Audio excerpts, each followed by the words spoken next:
This is the Karin Asterope. This is one of the many iterations of it. It's not exactly a supercar, is it? Not in terms of looks, not in terms of performance.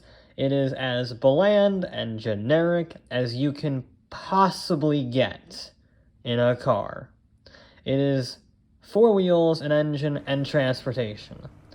It's also one of the cheapest cars we've had in a very long time. No, it's not as cheap as, say, 25 grand. It's still into the 6 figures, but, inflation and all that, it does tend to happen. And I don't have much to say about this car, I'm gonna be honest. It's a 4-door sedan.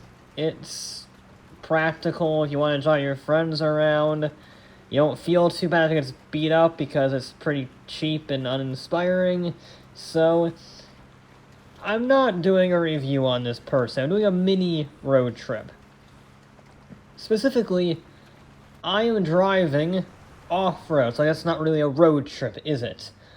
But the task for this relatively normal, very normal actually, family car is one of the most intense I've ever done.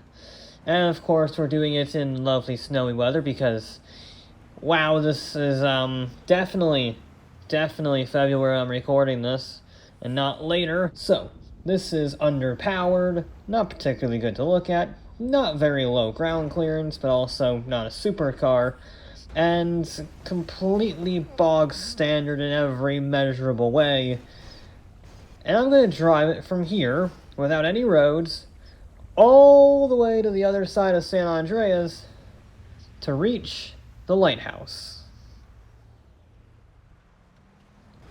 I'm not going to be racing a plane or a Delta Wing bomber, an attack helicopter, or a speedboat. I am simply trying to drive from one end to the other without any roads in, well, a commuter car.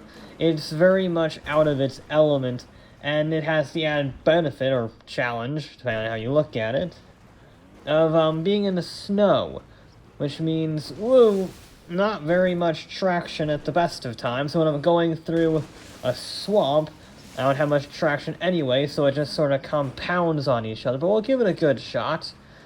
And right now, I gotta say, it's doing pretty darn well. We're only, a few miles in, and it is taking these bumps remarkably well, and more impressively, it's dealing with the water remarkably well.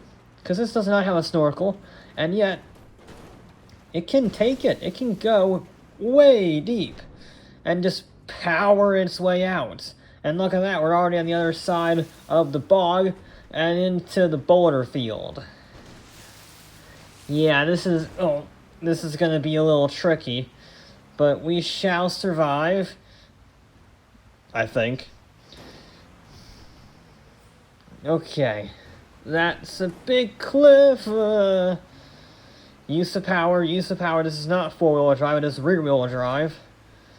And we're just gonna try and be as gentle as possible and not completely destroy out of the suspension or the car. Ooh, that was a bit of oversteer where I really didn't want it, because to the right is a cliffside and to the left is, well, a river. We've lost a headlight already, and I can't cross that. To the right of me is the road, can't go past that, and to the left of me is a waterfall. Actually a rapid system. But you know what? I have a really dumb idea. So we're gonna park it here, reverse, get a nice, healthy run up, and say 3, 2, 1, go!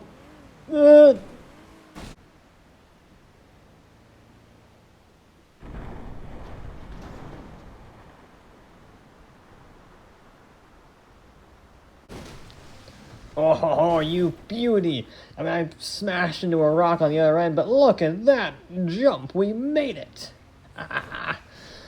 We actually made it. We are going to have to do a little bit of rock crawling here, but oh, I cannot believe we made that jump. That's the stupidest thing I've ever done in this car. And there we go.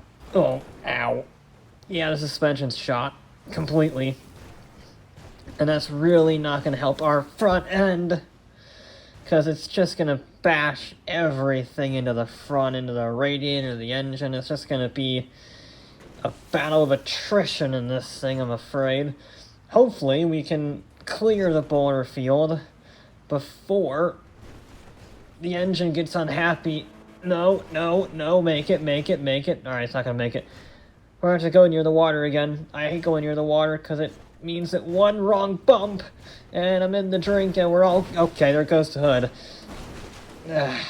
Yeah, it's starting to feel the pain quite a bit here. And we still have a headlight. I'd like to clear the boiler field before I have to use said headlight. And it does look like we've cleared a large chunk here. We're in the middle section now. Nice, smooth beaches, but I don't think it's gonna last. Oh, yep, it's gone now. That hurt. Ugh. The miles wore on and on. And as the sun began to set, this was looking grim. The car was getting more and more abused, the miles were getting less and less frequently traveled, and now that I had no headlights at all, thanks to smashing my face into several rocks, I couldn't see where I was going, and yet I was still able to cross the river once again and successfully make it to the other end, to the Alamo Sea. We did it! I didn't think we would actually be able to do it for a while. I completely lost vision there. It didn't make very, very interesting TV, because I was driving at 1 mile an hour blind. But we did it! We traversed the super rocky, dangerous river that I don't think has a name. Oh. And as the morning rose, the progress on the beach was simply incredible, night and day, quite literally, compared to the day before. I mean, look at this. We're already on the other side of the Alamo Sea. We've made massive progress, going from maybe a mile an hour to the entire Alamo Sea in a night. I feel rejuvenated, I feel fresh, this is lovely. The car, despite being pretty abused, is taking this like an absolute champ. That was a pretty high-speed session, really working the engine, and it didn't really lose any performance after getting its face bashed in overnight. So that's good. That's positive, I like that.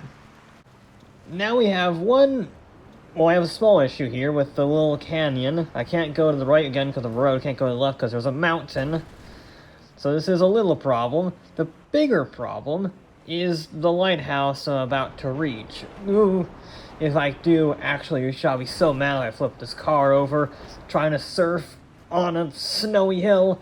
A little bit of a drift, a lot of a drift, hold it, thank you. If I rolled there, I'll be very angry because there is the lighthouse right at the end of this dirt trail. It's not a road, it's a dirt trail. The only major problem is, well, that's an almighty gap. And it's very, very tall.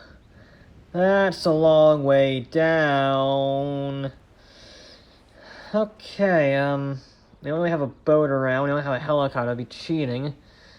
There is a little enclave on the right. You think what I'm thinking? Aim for the bushes. Now aiming for the bushes meant that I had to get an almighty run up, really use every single horsepower that this vehicle had. Okay, baby, we're gonna have to rev you hard.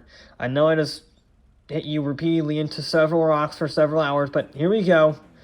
Just one more time, please. Come on. Here we go. Foot to the floor. Use the hill for further acceleration. Keep your foot in all the way to the jump. Come on, baby. Come on, come on, come on. Fly!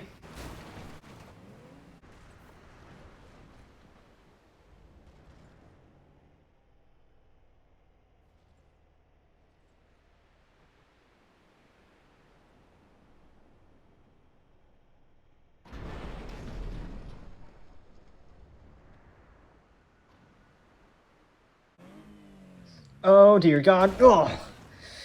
Stop! On the brake hard. Oh.